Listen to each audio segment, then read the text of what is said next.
नमस्कार दोस्तों, स्वागत है आप सभी का मेरे YouTube channel all next exam में। आज मैं आपको हिमाचल प्रदेश मंत्रिमंडल के निर्णय से अवगत करवाऊंगा, जो कि आज की तारीख 14 जनवरी 2022 को अहम निर्णय जो है वो लिए गए।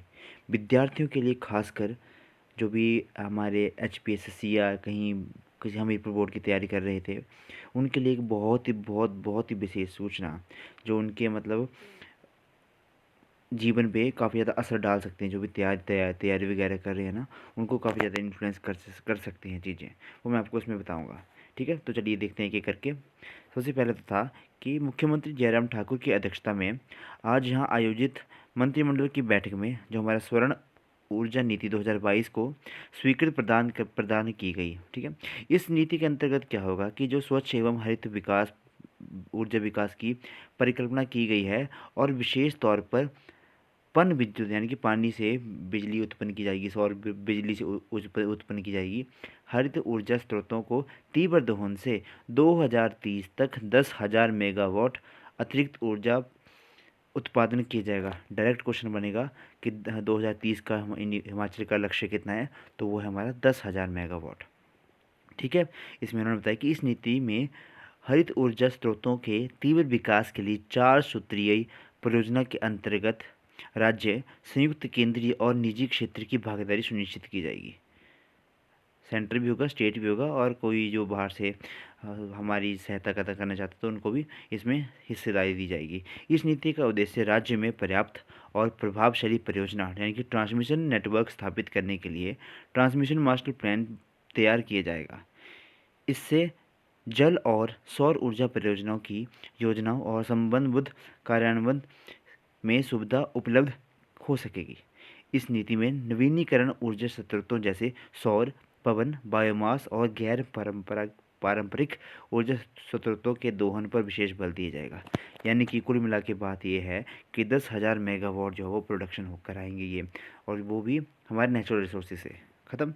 अगला है वही, इन्होंने अगला बोला कि एक है स्वर्ण जयंती खेल नीति 2021।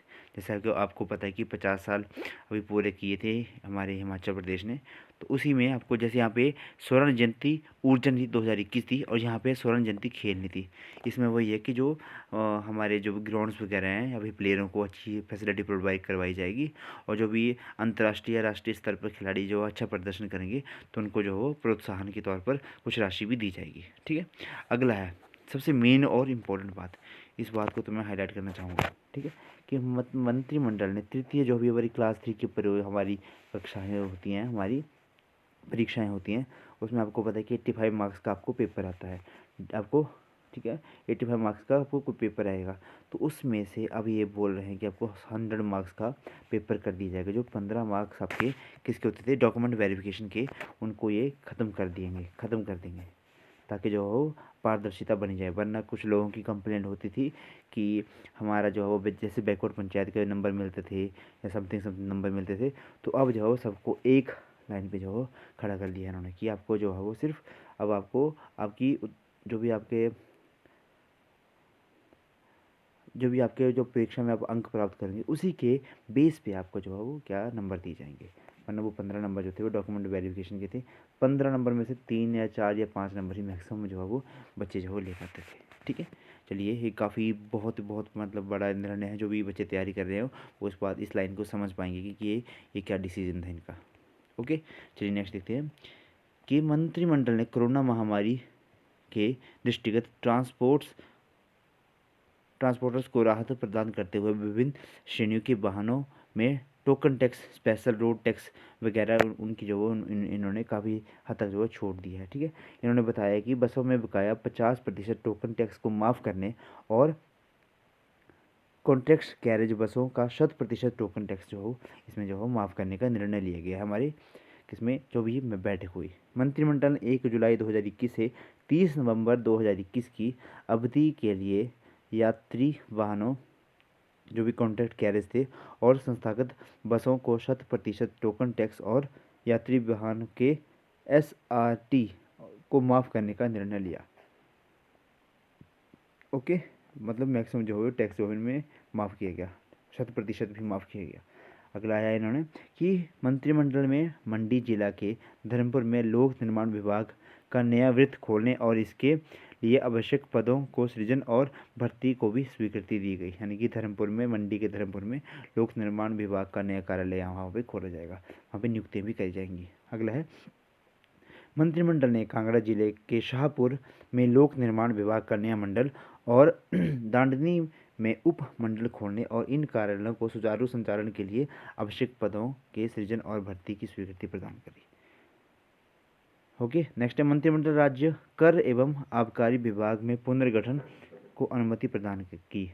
ओके, अगला है, जल शक्ति विभाग। मंत्रिमंडल ने जिला मंडल में जल शक्ति विभाग उप मंडल टिहरा के दरबार के अंतर्गत नया अनुभाग खोलने तथा आवश्यक पदों को सृजन करने में व भरने की स्वीकृति प्रदान करी। अगला है, बैठक में जिला मंडी में जल शक्ति विभाग उपमंडल केलोरधार के अंतर्गत केलोरधार में नया अनुभाग खोलने तथा आवश्यक पदों के सृजन व भरने को स्वीकृति प्रदान करी गई।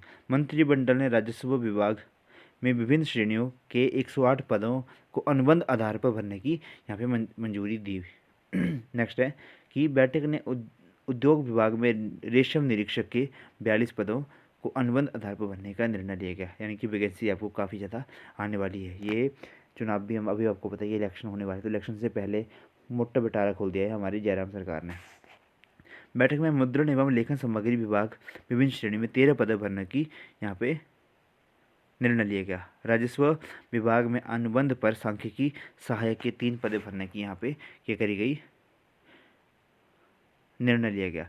अब बैठक में लाहौल स्पीति जिला के अंतर्गत 10 से 30 जुलाई तक भारी वर्षा के कारण कृषि व बागवानी को नुकसान से प्रभावित किसानों को राहत प्रदान करने की अनुमति दी गई। इसमें इन्होंने बोला कि किसानों को 20 से 50% नुकसान के लिए 20,000 रुपये प्रति बीघा, और अगर 50 से 75% नुकसान हुआ तो 25,000 रुपये, और कृषि एवं बागवानी फसलों को अगर 75% से अधिक नुकसान हुआ है तो 3,000 रुपये प्रति बीघा प्रदान किए जाएंगे।